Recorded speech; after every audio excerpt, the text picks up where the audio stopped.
दूध कौन से जानवर का सबसे अच्छा होता है? बेटी, दूध तो भैंस का ही सर्वोत्तम होता है। फिर तो आपको भैंसशाला चलानी चाहिए स्वामी जी। आप गौशाला चलाते हैं और दूध भैंस का सबसे अच्छा बता रहे हैं। वो इसलिए बेटी, क्योंकि आपने दूध के विषय में पूछा है और दूध भैंस का ही उत्तम होता है। तो फिर गाय का दूध स्वामी जी? बेटी, गाय का दूध दूध नहीं, अमृत होता है। और हमारे लिए गाय जानवर नहीं, हमारी माँ है। वो कैसे स्वामी जी?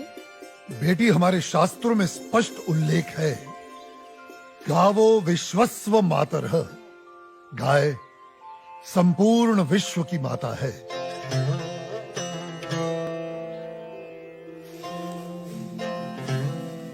बेटी, गाय ही संसार में एकमात्र ऐसा प्राणी है जिसके अंग अंग से संसार को लाभ प्राप्त होता है। गाय दया, ममता और त्याग की देवी है। गाय लोक मंगल का स्वरूप है। लोक मंगल का स्वरूप है? वो कैसे स्वामी जी?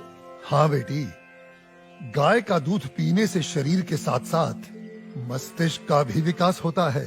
गाय के दूध में 8 प्रकार के प्रोटीन्स, 6 प्रकार के विटामिन्स, अनेकों प्रकार के एमिनो एसिड्स और न जाने कितने प्रकार के दुर्लभ तत्व प्राप्त होते हैं। It's a complete and wholesome food.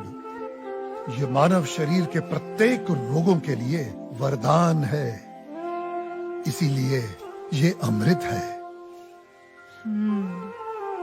अब तुम गौमूत्र को ही ले लो।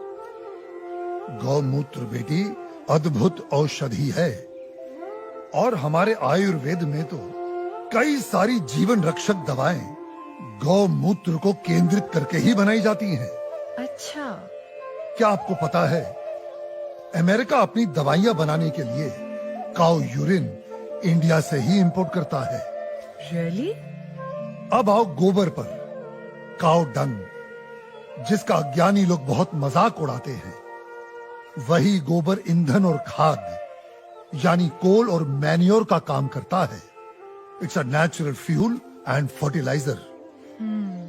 आपको पता है बेटी, गांव के कच्चे घरों की दीवारों पर गोबर लेपने से उन पर सूर्य की सख्त और विषाक्त किरणों का असर ही नहीं होता। ओह।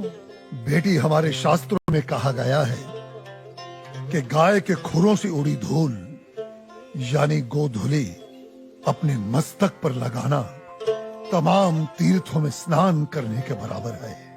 लेकिन स्वामी जी, आपने ये गौशाला खोलकर जो बूढ़ी और दूध ना देने वाली गायों को शेल्टर दिया है, अगर कोई कसाई इन्हीं गायों को काटकर उनका मांस अगर बाजार में बेचता है, उसे तो 30-40 हजार का लाभ हो सकता है। लेकिन आपने तो इन बूढ़ी गायों को शरण देकर उसके पेट पर तो लात मार दी है।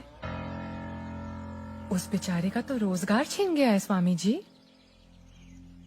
हम कितने एहसान फरामोश हो गए हैं बेटी। चलो आज एक कैलकुलेशन करते हैं। एक गाय 20 से 25 साल जीती है।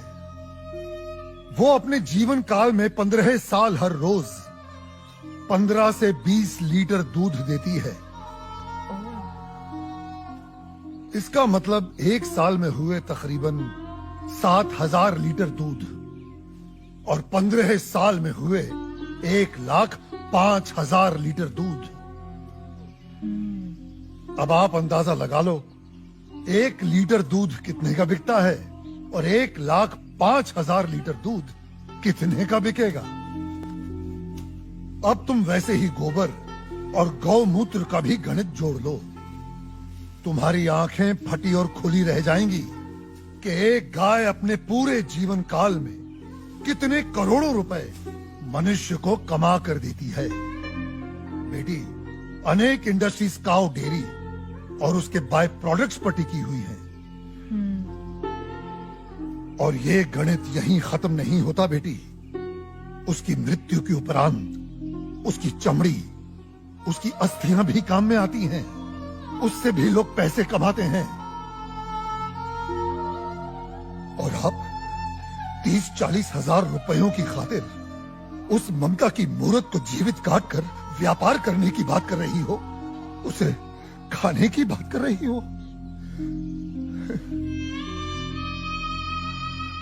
और कितना त्याग, कितना उपकार चाहिए एक प्राणी से।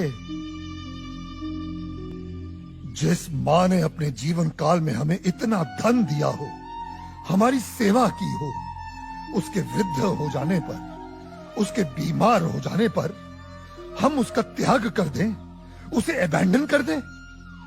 धिक्कार है ऐसी सोच को।